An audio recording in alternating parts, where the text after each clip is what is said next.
अब मैं बात करता हूँ कि अगर इसी वायर को अगर मैं ऐसे रख देता हूँ और यहाँ पे इलेक्ट्रिक फील्ड निकालना होता है तो कैसे निकालेंगे। तो सबसे पहला पॉइंट है हमारा electric field due to charge wire. Charge wire की वजह से कितना इलेक्ट्रिक फील्ड होगा। ठीक है, सपोज मान लो ये हमारे पास एक चार्ज वायर है और इसके ऊपर चार्ज डिस्ट्रीब्यूटेड है कुछ इस तरीके से, और यहाँ पे पॉइंट P है जस्ट इससे परपेंडिकुलर। ओके, इसका डिस्टेंस स्मॉल r है इस चार्ज वायर से। हमसे बोलता है कि यहाँ पे इलेक्ट्रिक फील्ड बताओ इस चार्ज वायर की वजह से कितना होगा। इससे पहले हमने क्या किया था, हमें चार्ज वायर दिया था और एक्सियल पॉइंट मतलब हॉरिजॉन्टल पॉइंट था कहीं यहाँ पे निकालना था, तो यहाँ पे निकालना हम सीख लिए। लेकिन अगर मान लो इसी चार्ज वायर की वजह से अगर यहाँ पे कहीं पे हमें कहता है कि इलेक्ट्रिक फील्ड निकालो, तो वो कैसे निकालोगे, है ना। तो वही हम करेंगे इस केस के अंदर। ठीक है, electric field due to charge wire. ठीक है, ओके चलिए। तो सबसे पहले हमेशा की तरह जब भी हमारे पास यूनिफॉर्म डिस्ट्रीब्यूशन चार्ज वाला केस आएगा तो हम एक एलिमेंट सिलेक्ट करेंगे। सपोज मान लो ये वाला एलिमेंट मैं सिलेक्ट कर लेता हूँ। तो ये वाला एलिमेंट जब मैं सिलेक्ट करूँगा तो इस एलिमेंट की वजह से इस पॉइंट पर इलेक्ट्रिक फील्ड कुछ इस तरीके से होगा, which is equals to DE। अगर मैंने DL एलिमेंट सिलेक्ट किया, मान लो यहाँ से लेके इस पॉइंट तक का लेंथ स्मॉल l है। ओके, और इसको भी ज्वाइन कर देते हैं कुछ इस तरीके से। अगर ऊपर वाला θ1 है और नीचे वाला θ2 है, ऊपर वाला एंगल θ1 है, नीचे वाला θ2 है, तो हमें निकालना है कि इलेक्ट्रिक फील्ड की वैल्यू कितनी होगी इस वायर की वजह से। सपोज मान लो ऊपर वाला पार्ट सिर्फ मैं ड्रॉ कर रहा हूँ, इसका लेंथ सपोज स्मॉल l है, ये चार्ज वायर है हमारे पास। यहाँ पे पॉइंट P है जिसका डिस्टेंस स्मॉल r है, और यहाँ पे एक एलिमेंट हमने सिलेक्ट किया। इस एलिमेंट की वजह से यहाँ पे इलेक्ट्रिक फील्ड लग रहा है जिसको हमने DE बोल दिया। ओके, सपोज इसका डिस्टेंस इस एलिमेंट से लेके इस पॉइंट P तक का D है, स्मॉल d। ओके, तो हम इलेक्ट्रिक फील्ड निकालेंगे। सबसे पहले अगर आप देखते हो, सपोज मान लो ये वाला एंगल हमारे पास थीटा है, ये वाला एंगल क्या है, थीटा है। तो इसके दो कंपोनेंट यहाँ पे बनेंगे, बताओ। ये थीटा तो ये भी थीटा, तो ये हो जाएगा DE cos थीटा और ये हो जाएगा DE sin थीटा। इसको बोलेंगे electric field which is perpendicular, इसको बोलेंगे electric field which is parallel. ये पैरेलल है इसके साथ, देखो, है ना, और ये इसके परपेंडिकुलर है। तो दोनों को अलग अलग निकालेंगे। सबसे पहले हम निकालते हैं कि परपेंडिकुलर एक्सिस पे इसका इलेक्ट्रिक फील्ड कितना होगा, which is equal to DE cos theta. ठीक है, तो हम सबसे पहले क्या निकालेंगे, DE cos थीटा। तो यहाँ पे देखो इलेक्ट्रिक फील्ड क्या हो जाएगा, DE cos थीटा। ये हमारा क्या है, परपेंडिकुलर है। लेकिन इससे पहले हम DE की वैल्यू कैसे निकालेंगे, DE की वैल्यू भी तो निकालनी है हमें। DE की वैल्यू निकाल के इसके अंदर रखेंगे, इसके कंपोनेंट के अंदर रखेंगे, तो यहाँ से हमें परपेंडिकुलर एक्सिस पे इतना इलेक्ट्रिक फील्ड है उसकी वैल्यू मिल जाएगी। ठीक है, तो चलिए सबसे पहले DE निकालते हैं। DE निकालने के लिए यहाँ पे मैं लिखता हूँ, तो DE क्या हो जाएगा बताओ। बहुत बेसिक से चलना है। DE क्या होता है, इलेक्ट्रिक फील्ड होता है एक छोटे से एलिमेंट की वजह से।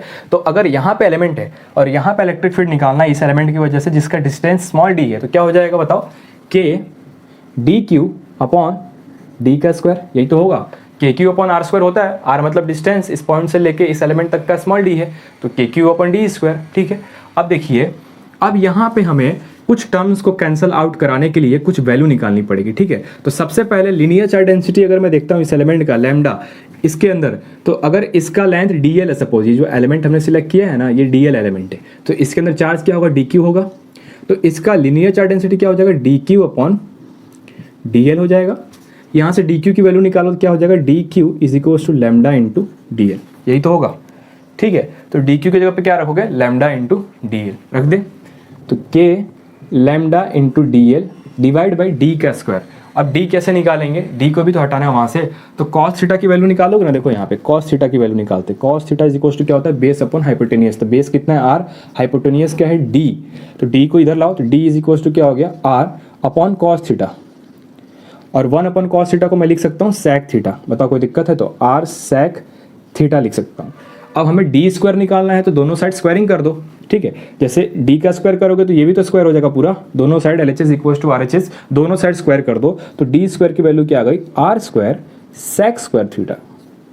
बताइए यहाँ तक कोई दिक्कत है, इसकी वैल्यू भी हम यहाँ पे रख देंगे, क्या आ गया, R square sec square theta. Okay, यहाँ पर अगर आप देखते हो तो ऊपर में भी अगर मैं सेक थीटा लाता हूँ, सेक स्क्वायर थीटा या फिर सेक थीटा, तो कुछ कैंसल आउट होके मेरे पास डी की वैल्यू मिल जाएगी, नहीं तो सेक स्क्वायर थीटा हट नहीं पाएगा। तो ऊपर में मैं डीएल के हेल्प से मतलब टेन थीटा निकालूंगा, वहाँ से डीएल की वैल्यू निकालूंगा और यहाँ से बहुत सारे टर्म्स कैंसल आउट हो जाएंगे और हमारे पास डी की वैल्यू आएगी। तो देखो यहाँ पर निकालता हूँ टेन थीटा की वैल्यू। टेन थीटा, यहाँ पे देखो टेन थीटा क्या होता है, परपेंडिकुलर अपॉन बेस। तो क्या है परपेंडिकुलर, एल, बेस कितना है आर। तो एल की वैल्यू क्या आ जाएगी सर, दैट एल की वैल्यू आ गई आर टेन थीटा। अब मैं इसको डिफ्रेंशिएट करूंगा विथ रिस्पेक्ट ऑफ थीटा। तो D L upon D theta, R constant है बाहर ही रहेगा, टेन थीटा का डिफ्रेंशिएशन होता है सेक स्क्वायर थीटा। तो यहाँ से डी एल की वैल्यू क्या आ गई, D L is equal to R sec square theta into D theta. Equation number 1 है सपोज, मान लो इस इक्वेशन को आपको इसके अंदर रखना है, ठीक है। ये सारी चीज़ें मैं रफ कर देता हूँ, एक्चुअली यहाँ पे लिख देता हूँ फिर मैं रफ कर देता हूँ, जगह ले रही है। डी स्क्वायर की वैल्यू क्या आ गया था, R square sec square theta. ये हमारा इक्वेशन नंबर 2 आया था। इसको मैं रफ कर दूँ। आई होप सारी चीज़ें समझ में आ रही होगी। आपको सिर्फ कॉस थीटा टेन थीटा की वैल्यू निकाल के उसको थोड़ा सा इंटरचेंज करके इस फॉर्मूले में रखनी है और यहाँ से बहुत सारे टर्म्स कैंसल आउट हो जाएंगे और वहाँ से हमें डी की वैल्यू मिलेगी। बस इतना याद रखना आपको, ठीक है। ओके, इसको मैं रफ कर रहा हूँ। चलिए ये वाला फॉर्मूला देखो, इसको मैं यहाँ पे लिखता हूँ। क्या आया था के लैम्डा, डीएल के जगह पे क्या रखूंगा, देखो यहाँ पे डीएल की वैल्यू निकाली थी हमने इक्वेशन नंबर 1 के अंदर, r sec square theta d theta, r sec square theta d theta, d theta आई थी, यही वैल्यू आई थी, ठीक है। डिवाइड बाय नीचे में क्या था, R square sec square theta. Okay, ऊपर में एक आर है, नीचे में दो आर है, एक आर से एक आर कैंसिल, एक आर बच गया। सेक स्क्वायर थीटा से सेक स्क्वायर थीटा कैंसिल हो गया। ऊपर में वैल्यू क्या आ गई देखो, K lambda D theta divide by R. ये हमारे पास डी ई आ गया, इक्वेशन नंबर ए। क्या आ गया, K lambda upon small R into D theta. इसी वैल्यू को उठा के इन दोनों कंपोनेंट में रख के इंटीग्रेट करना है और वहां से आपको वैल्यू मिल जाएगी कि इसका इलेक्ट्रिक फील्ड कितना है, ठीक है। तो आई होप आपको यहाँ तक समझ में आया होगा कि हम लोगों ने कैसे इलेक्ट्रिक फील्ड की वैल्यू निकाली है, डीई की वैल्यू निकाली है। मतलब अगर आपके पास एक एलिमेंट है डीएल लेंथ और उसके पास डी क्यू चार्ज है, तो उसकी वजह से पॉइंट पी पे जो इलेक्ट्रिक फील्ड की वैल्यू होगी वो क्या होगी, K lambda D theta upon small R. Lambda क्या है, linear charge density. Okay, I hope आपको यहाँ तक समझ में आया होगा। अब हम क्या करेंगे, इस वैल्यू को उठा के इन दोनों में रखेंगे और इन दोनों का इलेक्ट्रिक फील्ड निकालेंगे कि कितना होगा, ठीक है। तो चलो मैं इसको रफ कर दूँ पूरा। चलिए, तो हमारे पास डी की वैल्यू क्या आ गई, K lambda upon small R into D theta. चलिए सबसे पहले मैं ये परपेंडिकुलर एक्सिस पे निकालता हूँ कि इसकी वजह से इलेक्ट्रिक फील्ड कितना होगा। तो इलेक्ट्रिक फील्ड क्या होता है, डी ई कॉस थीटा होता है, उसका कंपोनेंट है, ठीक है। डी की वैल्यू क्या आ गई, K lambda upon R D theta into cos theta, है ना। इसका इंटीग्रेट कर देंगे हम, मतलब यहाँ पे डी था, डी का इंटीग्रेट कर, यहाँ पर भी डी था, इसका भी इंटीग्रेशन कर देंगे, ठीक है। तो डी का इंटीग्रेशन क्या आ गया, ई आ गया, इलेक्ट्रिक फील्ड आ गया, ठीक है। K lambda upon small are भी कांस्टेंट है, के भी कांस्टेंट है, लैम्डा भी कांस्टेंट है। तो तीनों चीज़ को बाहर निकाल देंगे, इंटीग्रेशन कर देंगे cos theta into D theta. तो कॉस थीटा का इंटीग्रेशन क्या होता है, साइन थीटा होता है, पता है आपको। K lambda upon small are sine theta आ गया हमारा इंटीग्रेशन। अब लिमिट देखो, लिमिट क्या रखना है, अभी हमने डायग्राम बनाया था ना, सपोज मान लो ये हमारे पास वायर है, पॉइंट पी पे हमें निकालना है। इस तरीके से हमने इसको जोड़ दिया, ऊपर वाला थीटा 1 है और नीचे वाला थीटा 2 है। तो ये थीटा की वैल्यू रखेंगे क्योंकि हम लोग थीटा के रेस्पेक्ट में इंटीग्रेट कर रहे हैं ना। तो थीटा की वैल्यू क्या हो जाएगी, देखो इस एक्सिस के नीचे माइनस होती है वैल्यू और इस एक्सिस के ऊपर पॉजिटिव होती है, मतलब माइनस थीटा 2 टू थीटा 1 ऐसे इंटीग्रेट करेंगे, बताइए, ठीक है। तो वैल्यू क्या आ जाएगी, के लैम्डा अपॉन आर, अंदर में जब वैल्यू रखोगे तो अपर लिमिट पहले होगा, मतलब sine theta 1 minus sine theta, मतलब ये एंगल जब अंदर रखोगे थीटा 2 माइनस साइन थीटा 2, तो माइनस क्या होता है, बाहर हो जाता है, तो माइनस माइनस क्या हो जाएगा, प्लस हो जाएगा। तो हमारे पास जो फाइनल रिजल्ट आएगा, K lambda upon small are sine theta 1 plus minus minus plus हो गया साइन थीटा 2। बहुत इंपॉर्टेंट रिजल्ट है ये परपेंडिकुलर एक्सिस की वजह से कितना होगा इलेक्ट्रिक फील्ड, मतलब इलेक्ट्रिक फील्ड परपेंडिकुलर एक्सिस पे कितना होगा, वो हमारे पास क्या आ गया, K lambda upon are sine theta 1 plus sine theta 2। बहुत इंपॉर्टेंट रिलेशन है, इसको नोट कर लो आप, है ना, सारी चीज़ें नोट कर लो। ये जो इलेक्ट्रिक फील्ड आया ना, ये हमारा ये वाला है, डी कॉस थीटा वाला, जो इसके परपेंडिकुलर है। अब मैं इसका पैरेलल वाला निकालूंगा कि पैरेलल में इसका इलेक्ट्रिक फील्ड कितना होगा, ठीक है। तो ये वाले रिजल्ट को भी मैं यहाँ पे लिख देता हूँ, बहुत इंपॉर्टेंट रिजल्ट है। ई परपेंडिकुलर कितना आ गया, देखो यहाँ पे K lambda upon R, K lambda upon are sine theta 1 plus sine theta 2, sine theta 1 plus sine theta 2। बहुत इंपॉर्टेंट रिजल्ट है ये। ओके, अब चलिए अब निकालेंगे कि ये पैरेलल वाला इलेक्ट्रिक फील्ड की वैल्यू कितनी होगी। इसको मैं रफ कर दूं। ओके चलो,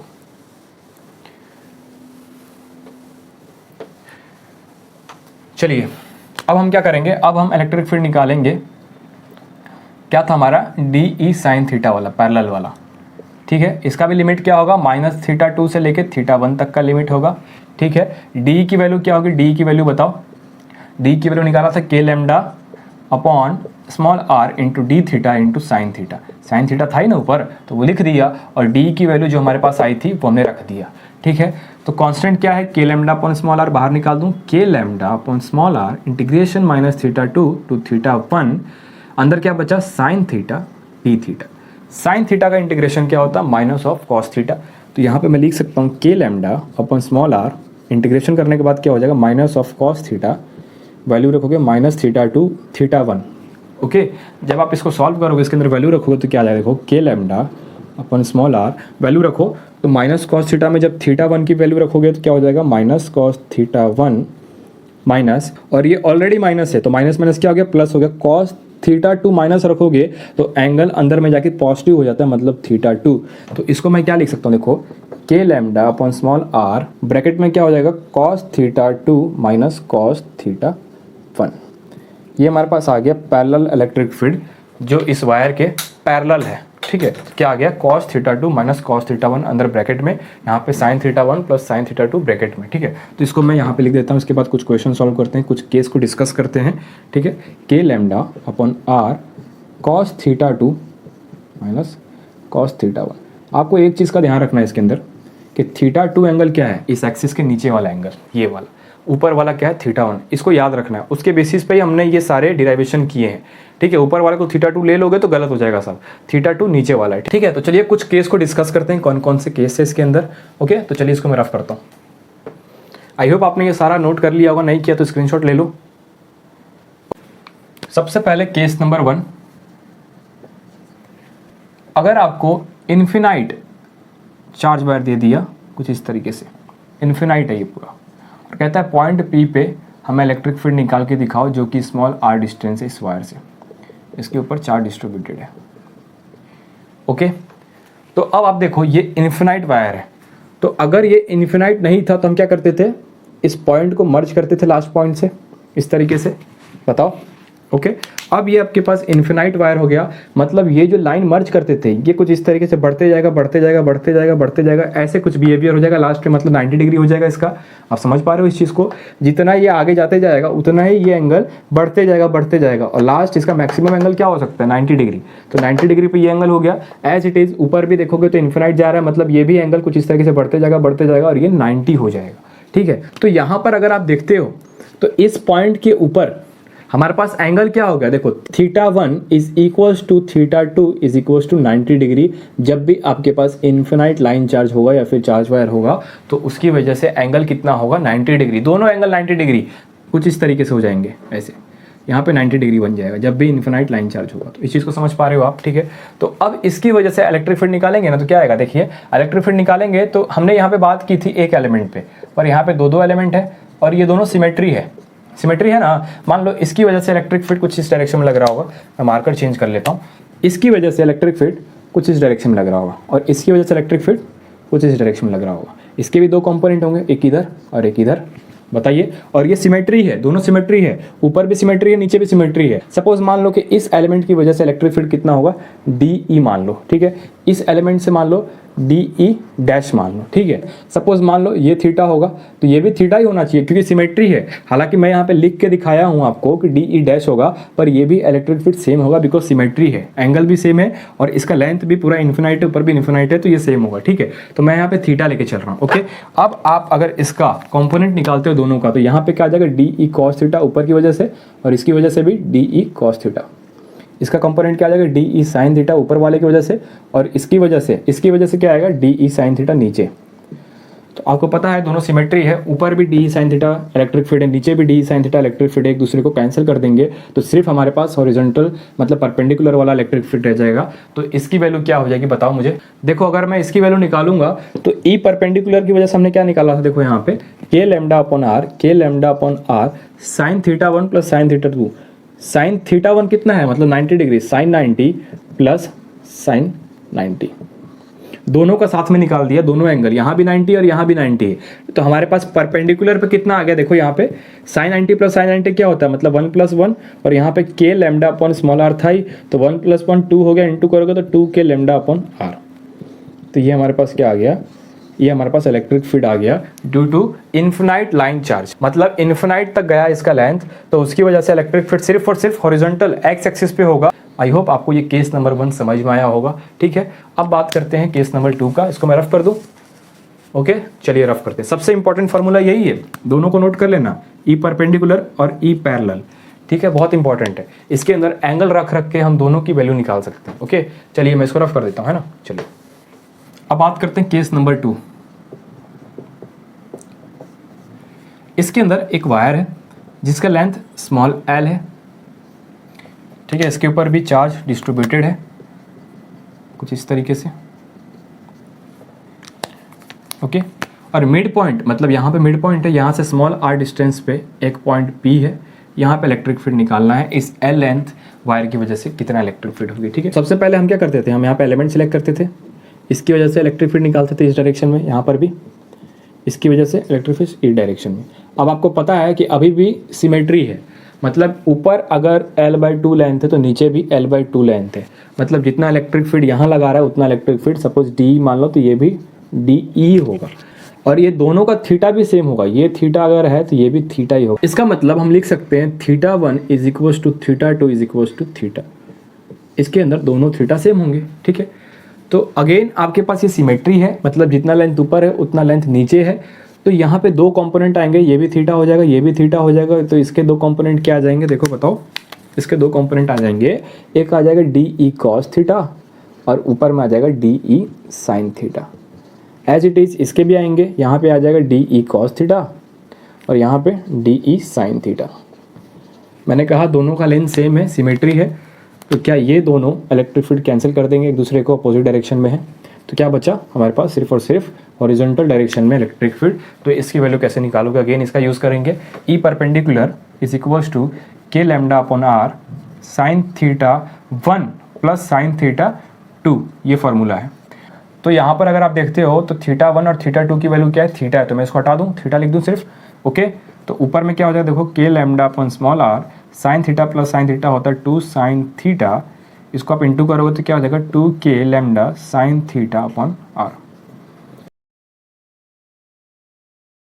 ठीक है, तो ये हमारे पास क्या आ गया, ये हमारे पास आ गया इलेक्ट्रिक फील्ड हॉरिजॉन्टल डायरेक्शन में इस एल लेंथ के लाइन चार्ज की वजह से। ठीक है, तो आई होप आपको केस नंबर 2 भी समझ में आया होगा। इससे पहले हम लोगों ने इन्फिनाइट किया था, लेकिन इस बार हमने एल लेंथ का वायर लिया और इसकी वजह से इलेक्ट्रिक फील्ड निकाला। तो यहाँ पर भी हमने देखा कि जो हमारे पास इसके ऊपर वाले डायरेक्शन में इलेक्ट्रिक फील्ड है, एक दूसरे को कैंसिल कर रहे हैं क्योंकि अपोजिट डायरेक्शन में लग रहे हैं, है ना, तो एक दूसरे को कैंसिल कर रहे हैं बिकॉज सिमेट्री है, तो जितना ऊपर लगाएगा उतना नीचे भी लगाएगा। लेकिन यहाँ पे हॉरिजॉन्टल डायरेक्शन वाले कैंसिल नहीं कर पा रहे, वो एडअप हो जा रहे हैं, जुड़ जा रहे हैं, इसलिए हमारे पास वैल्यू सिर्फ और सिर्फ हॉरिजॉन्टल डायरेक्शन में आया, विच is equals to 2 K lambda upon small R into sine theta. ये हमारे पास केस 2 था। ठीक है, नोट कर लो, इसको भी स्क्रीनशॉट ले लो। नेक्स्ट है केस नंबर 3। इसके अंदर सपोज मान लो एक वायर है कुछ इस तरीके से, और इसका एक एंड इन्फिनिटी जा रहा है, एक एंड यहीं तक है लेकिन एक एंड इन्फिनिटी तक जा रहा है। ठीक है, और इसके ऊपर चार्ज डिस्ट्रीब्यूटेड है कुछ इस तरीके से। ओके, और हमें यहाँ पे स्मॉल आर डिस्टेंस पे इलेक्ट्रिक फील्ड निकालना है, यहाँ पे कि इलेक्ट्रिक फील्ड की वैल्यू क्या होगी। Suppose this is point P, यहाँ पे हमें निकालना है कि इलेक्ट्रिक फील्ड की वैल्यू क्या होगी। ओके, तो सबसे पहले हमेशा की तरह हम एक एलिमेंट सेलेक्ट करेंगे यहाँ पे। ओके, इसकी वजह से इलेक्ट्रिक फील्ड निकालेंगे यहाँ पे। तो सपोज मान लो ये तो हमारे पास नेट इलेक्ट्रिक फील्ड हो गया which is equals to DE, तो इसके दो कंपोनेंट भी होंगे। सपोज मान लो ये हमारे पास थीटा हो गया, तो ये हो जाएगा DE cos थीटा और ये हो जाएगा DE sin थीटा। तो अब इसके नीचे कोई भी वायर नहीं है, तो इसको कैंसिल करने वाला अब कोई भी इलेक्ट्रिक फील्ड आपके पास नहीं है। जब भी आपके पास एक एंड फिक्स होगा और एक एंड इन्फिनिटी तक होगा, तो इसके पास दोनों इलेक्ट्रिक फील्ड होगा, एक होगा पैरेलल डायरेक्शन में और एक होगा परपेंडिकुलर डायरेक्शन में। तो इन दोनों की वैल्यू निकालते हैं और देखते हैं क्या वैल्यू आती है। ठीक है, electric field in perpendicular direction value क्या है बताओ, K lambda upon small R into sine theta 1 plus sine theta 2। E perpendicular क्या होता है, K lambda upon small R into sine theta 1 plus sine theta 2, यही होता है। ठीक है, तो यहाँ पे साइन थीटा 1 मतलब थीटा 1 तो हमारा ऊपर वाला है ये, ठीक है, और थीटा 2 तो है ही नहीं, मतलब थीटा 2 हमारे पास क्या हो गया, 0 हो गया। थीटा 2 कितना हो गया, 0 डिग्री हो गया, लेकिन ऊपर वाला एंड इन्फिनाइट तक जा रहा है। ठीक है, तो थीटा क्या हो जाएगा, ऐसे बढ़ते बढ़ते 90 डिग्री हो जाएगा। जहाँ भी इन्फिनाइट एंड जाएगा उसका एंगल कितना हो जाएगा, 90 डिग्री हो जाएगा। तो थीटा 2 0 हो गया, क्योंकि नीचे तो कुछ है ही नहीं वायर, ऊपर में थीटा 1 की वैल्यू कितनी आ गई, 90 डिग्री। अब इसकी वैल्यू इसमें रख दो, क्या आ जाएगा देखो, K lambda upon small are sine theta 1 की वैल्यू है 90 मतलब sine 90 degree, plus sine theta 2 0 degree मतलब साइन थीटा 0 डिग्री। इसका वैल्यू 0 हो गया, इसका वैल्यू 1 हो गया। तो आंसर क्या आ गया, K lambda upon small R 1 plus 0, इसको हटाओगे 1 प्लस 0 तो 1 होता है, तो यहाँ पे 1 हो जाएगा। 1 इंटू के लैम्डा अपॉन आर क्या हो जाएगा, के लैम्डा अपॉन आर। ये हमारे पास परपेंडिकुलर एक्सिस में इस तरीके से इलेक्ट्रिक फील्ड होगा, क्या होगा, के लैम्डा अपॉन आर। ये वाला क्या आ गया वैल्यू, के लैम्डा अपॉन आर। ये सब रिजल्ट आपको डायरेक्ट याद रखना पड़ेगा। जब भी क्वेश्चन सॉल्व करोगे ना आप, तो आपको डायरेक्ट यूज करना रहेगा, आपको वहां पे निकालना नहीं इस तरीके से। हाँ, याद ऐसे ही करना है, समझना ऐसे ही है, लेकिन आपको ये सारी चीजें याद होना चाहिए। तो ये हमारे पास क्या आ गया, ये वाला इलेक्ट्रिक फील्ड आ गया जो कि इस लाइन चार्ज से परपेंडिकुलर लग रहा है। डी कॉस थीटा की वैल्यू क्या आ गई, के लैम्डा अपॉन आर। अब हम इसकी वैल्यू निकालेंगे, डी साइन थीटा मतलब पैरेलल जो इलेक्ट्रिक फील्ड लग रहा है। ठीक है, तो इसको मैं रफ करता हूँ। अब हम क्या निकालेंगे, ई पैरेलल जो इसके पैरेलल डायरेक्शन में लग रहा है। तो इसकी वैल्यू कितनी है देखो, K lambda upon small are cos theta 2 minus cos theta 1, यही तो है। ठीक है, थीटा 1 थीटा 2 की वैल्यू निकाली थी अभी, थीटा 2 क्या हो जाएगा, 0 हो जाएगा, और थीटा 1 कितना हो जाएगा, 90 डिग्री हो जाएगा। इसके अंदर रख दो तो वैल्यू क्या आ जाएगी, E parallel is equal to k lambda upon small are cos theta 2, cos theta 2, theta 2 कितना है, 0 डिग्री माइनस कॉस थीटा 1 कितना है, 90 degree, cos 90 degree bracket close. Cos 0 होता है 1, कॉस 90 होता है 0, तो 1 माइनस 0 इज 1। तो यहाँ से क्या आ जाएगा देखो, K lambda upon small R into 1 करोगे तो आंसर क्या आ जाएगा, के लैम्डा अपॉन आर। तो यहाँ से ई पैरेलल की वैल्यू क्या आ गई, के लैम्डा अपॉन आर। तो मतलब इस डायरेक्शन में भी जो इसके पैरेलल है वहाँ पर भी इलेक्ट्रिक फील्ड कितनी लग रही है देख लो, के लैम्डा अपॉन आर। तो यहाँ पे मैं लिख सकता हूँ के लैम्डा अपॉन आर। तो नेट इलेक्ट्रिक फील्ड तो इस डायरेक्शन में है, तो क्या आप निकाल सकते हो नेट इलेक्ट्रिक फील्ड। ठीक है, मान लो सपोज ये ई है और ये भी ई है, दोनों का वैल्यू तो सेम ही आ रहा है ना, तो कैसे निकालोगे, ये 90 डिग्री है तो अंडर रूट ई का स्क्वायर प्लस ई का स्क्वायर, बाहर आएगा तो √2e। ठीक है, √2e हमारे पास क्या होगा, नेट इलेक्ट्रिक फील्ड होगा। √2e का मतलब यहाँ पे √2e क्या था, ये इलेक्ट्रिक फील्ड दोनों का सेम था, मतलब के लैम्डा अपॉन आर। ये हमारे पास नेट इलेक्ट्रिक फील्ड आ गई। इसके ऊपर क्वेश्चंस बहुत आएंगे। ठीक है, तो आज के इस वीडियो में हम लोगों ने समझा electric field due to charge wire. एक चार्ज वायर की वजह से अलग अलग केसेस में कैसे कैसे इलेक्ट्रिक फील्ड निकालते हैं, वो सारे कंसेप्ट आज के इस वीडियो में देख लिए। अभी ज़्यादा क्वेश्चंस नहीं बनेंगे, जैसे ही हम एक सर्कुलर आर की वजह से इलेक्ट्रिक फील्ड निकालेंगे ना, तो उसके बाद दोनों को मर्ज करके अच्छे अच्छे क्वेश्चन बनाएंगे। तो आज के इस वीडियो में बस इतना ही, मिलते हैं आपसे किसी नए वीडियो में। इसके अगले पार्ट में मिलेंगे आपसे, जिसके अंदर हम लोग सर्कुलर आर्क और रिंग चार्ज की बात करेंगे कि उसकी वजह से इलेक्ट्रिक फील्ड कितना होता है। तो चलिए आपसे मिलते हैं किसी नए वीडियो में, तब तक के लिए बाय। और अगर आप हमारे चैनल पर नए हो तो चैनल को सब्सक्राइब कर दो, ऐसे वीडियोस हमारे चैनल पर आते रहते हैं। Thank you so much for watching this video. मिलते हैं किसी नए वीडियो में, तब तक के लिए जाइए पढ़ाई करिए, बाय।